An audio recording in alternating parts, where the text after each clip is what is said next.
अस्सलाम वालेकुम। आज की इस वीडियो में मैं आपको बताऊंगा कि आप अपने बर्ड को वैक्सीनेशन का बेहतर से बेहतर शेड्यूल क्या अपना सकते हैं। अगर आप हर फ्लॉक में बीमारियों का शिकार हो रहे हैं, बीमारियां देखने को मिल रही हैं, अमवात का शिकार हो रहे हैं और आपके कीमती परिंदे या कीमती नुकसान आपका हो रहा है, तो आज की इस वीडियो में आपको बेहतर से बेहतर वैक्सीनेशन का शेड्यूल बताऊंगा जो आप अपने बर्ड को करें। इंशाल्लाह पूरे फ्लॉक के दौरान कभी भी आपको कोई मसला पेश नहीं आएगा। सबसे पहले मैं आपको ये बताता चलूँ कि वैक्सीनेशन का क्या करता होता है।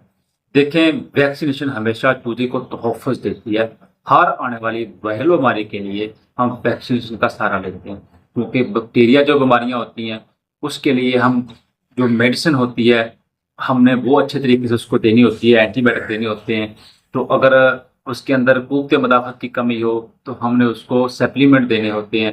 इसी तरह हर आने वाली जो वायरल बीमारी होती है, जैसे रानीखेत हो गया, माइकोप्लाज्मा हो गई या सांस के मसले मसाइल, अद्दी खांसी, रिस्पिरेटरी डिजीज, तो इस तरह के जो मसले मसाइल अगर आपके फार्म पर आते हैं या गोबरों के मसले मसाइल आते हैं, उसके लिए हमने वैक्सीनेशन का शेड्यूल अपनाना जरूरी होता है। जैसे मौसम चेंज हो रहे हैं, पोल्ट्री जदीद हो रही है, तो आपको भी वैक्सीनेशन का बेहतर से बेहतर शेड्यूल रखना चाहिए।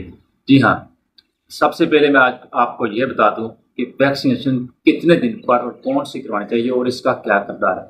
सबसे पहले जब आप चूजा रिसीव करते हैं तो कोशिश करें, छोटे पैमाने पर हो या बड़े पैमाने पर हो, आप NDIP की स्प्रे को आप लाजम कर लें।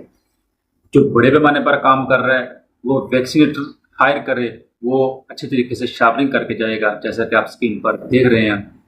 अगर आप छोटे पैमाने पर भी काम करते हैं तो तब भी कोई मुश्किल नहीं है, आप स्प्रे कर सकते हैं। फिर उसके बाद जो दूसरी वैक्सीनेशन आपने करानी है, बड़े पैमाने वाले जो लोग हैं जो कंट्रोल शेड चला रहे हैं, ब्रॉयलर पोल्ट्री का काम कर रहे हैं, 5,000 से लेकर 20, 30, 40, 50, 60,000 तक, तो वो कोशिश करें कि 6 दिन पर या 5 दिन पर जो मौसम चल रहे हैं आगे आने वाले दिनों में, उसमें आप ND+H9 का जो है आप इंजेक्शन लगवाएं, मतलब कि ND का इंजेक्शन लगवाएं और H9 की आप आई ड्रॉपिंग करवाएं, जो कि उसके जो H9 और रानीखेत के मसले के लिए वो होती है। तो उसके बाद जब 9 या 10 दिन का आपका चूजा हो तो आप गंबोरों की वैक्सीनेशन का आप अमल अपनाएं। जब गंबोरों की आप वैक्सीन करवाएंगे तो आपके जो गंबोरों के मसले चलाते हैं, जो IBD के मसले होते हैं, जो बरसी के मसले होते हैं, वो आपके परिंदों को नहीं बनेंगे, क्योंकि आने वाले दिनों में वेंटिलेशन की प्रॉब्लम बनेगी। सर्दी आ रही है, वेंटिलेशन की प्रॉब्लम होती है, बरसा हार्ड होता है, तो उस वक्त जो है बरसे के जो मसले मसाइल है वो ज़्यादा आते हैं। इसी तरह जब आपका 14 या 15 दिन का चूजा हो तो आप अपने बर्ड को एंटी-लसोटा की वैक्सीन करवाएं। याद रखें, ब्रॉयलर पोल्ट्री में छोटे पैमाने पर या बड़े पैमाने पर ये आपकी आखिरी वैक्सीनेशन हो।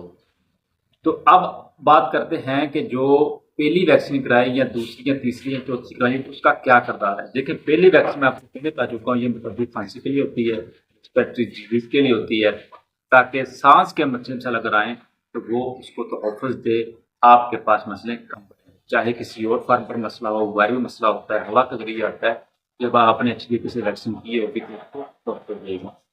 इसी तरह जो आपने H9+ आपने एंटीकिल्ड का जो इंजेक्शन लगवाना है, तो वो भी आपने इसी तहफ़्फ़ुज़ के लिए देना, ताकि रानीखेत के मसले मसाइल या H9 के मसले मसाइल आपके फार्म पर ना। इसी तरह गंबोरों की वैक्सीन है वो बरसे के लिए है, लसोटा की जो वैक्सीन है वो भी आपके रानीखेत और तमाम मसले मसाइल के लिए। बात कर लेते हैं कि वैक्सीनेशन जो है किस वक्त करवाई जाए।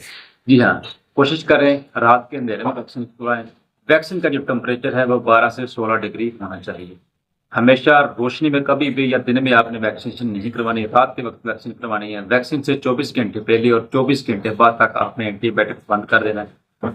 और 24 अगर आपने अच्छा रिजल्ट लेना है वैक्सीनेशन का, वैक्सीनेशन से 12 से 14 घंटे पहले आप इसको 4 से 6 घंटे फ्लैशिंग दें। उसके बाद आप विटामिन E जो इम्यून बूस्टर होता है वो आप इस्तेमाल करें, ताकि इसकी इम्यूनिटी अच्छे रहे, और उसके बाद जो वैक्सीन आप करेंगे तो वैक्सीन भी ज़्यादा असर करेगी।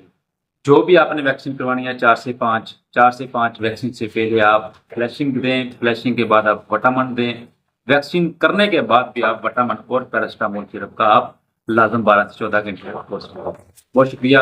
आज की वीडियो वैक्सीन के मतलब थी। अगर कोई भी आपका सवाल हो तो आप मुझे कमेंट सेक्शन में बता सकते हैं, ताकि मैं आपको अच्छे तरीके से जवाब दे सकूं। अस्सलाम वालेकुम।